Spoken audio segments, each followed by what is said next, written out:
Ijtimoiy tarmoqlarda yo'l patrul xizmati xodimini kaltaklangan videosi keng muhokamalarga sabab bo'lgan edi. Avvalroq Surxondaryo viloyati Denov tumanida bir guruh ayollar yo'l patrul xizmati inspektorini kaltaklagani xabar qilingan edi. Mazkur holat yuzasidan yo'l harakati xavfsizligi xizmati qo'shimcha ma'lumot berdi. Qayd etilishicha, kecha 1 may kuni Denov tumani Mustaqillik ko'chasida xizmat olib borayotgan yo'l patrul xizmati inspektorlari Safdor Hayitmurodov va Safdor Yo'ldoshev shaharning O'zbekiston va Mustaqillik ko'chalarida joylashgan chorrahada yo'ldagi boshqa harakat ishtirokchilarining harakatlanishiga to'sqinlik qilib, noto'g'ri manyovr bilan harakatlangan Lacetti rusumli avtomashinani to'xtatgan.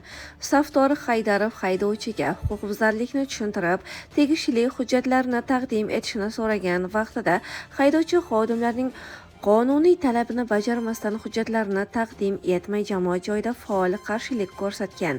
Shundan so'ng Hayitmurodov avtomashinani evakuator yordamida jarima maydoniga olib ketmoqchi bo'lgan.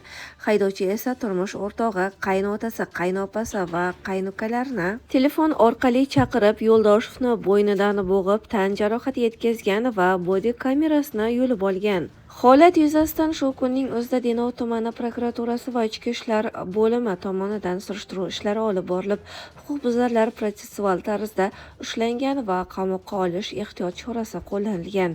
Biz hayajonga berilgan holda xodimni yoqasidan ushlab tortib, haqoratlab, kiyimlarini yirtib tashladik. Hech kimga bu maslahatni bermayman. Qilgan ishimdan ming pushaymonman. Sizlardan, xalqdan kechirim so'rayman deya kechirim so'ragan ayollar. Bildirilishicha, hozirda ularga nisbatan Jinoyat kodeksining 277-moddasi bezorilik bilan jinoyat ishi qo'zg'atilib, barcha ishtirokchilar qamoqqa olingan. Ushbu holatni video tasvirga olib, ijtimoiy tarmoqlarda ichki ishlar organlari xodimlarini obro'sizlantirib, boshqacha mazmunda tarqatganlarga ham ma'muriy javobgarlik to'g'risidagi kodeksning 195-moddasi prim 2 bilan chora ko'riladi. Qiz hayajonga berilgan holda xodimini yoqasidan ushlab tortib, haqoratlab, kiyimlarini yirtib tashladim. Hech kimga bu maslahat bermayman. Ming pushaymonman qilgan ishimni, sizlardan xalqdan kechirim so'rayman. Qilgan ishimdan pushaymonman. Menga afsustaman. Iltimos meni kechiringlar. Boshqa qachon takrorlanmaydi. O'zimni holda jamoat odam ko'p edi.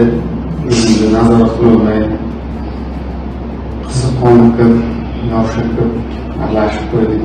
Hech kimga maslahat bermayman deb bunday ish qilishdi. Pushaymonman. Men kechirishlarini so'rayman.